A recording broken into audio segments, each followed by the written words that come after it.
Hello everyone, welcome back to my YouTube channel. In this short video, we will learn how to add a mini calendar in Google Sheets.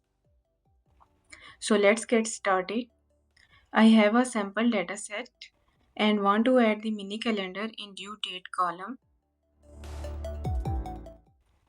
So select the data range,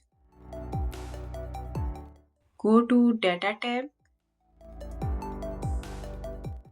and click on Data Validation.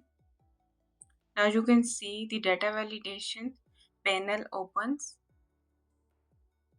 From the criteria, select the Is Valid Date option and click on Done.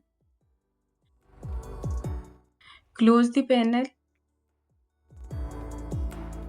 So data validation rule applied on this column.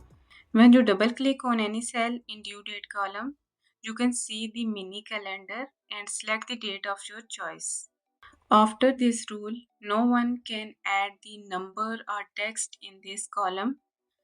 When users add a invalid text or number, they will receive an invalid error message.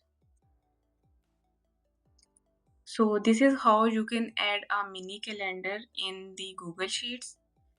If you found this tutorial helpful, please like, comment, share and subscribe to my channel. Thanks for watching.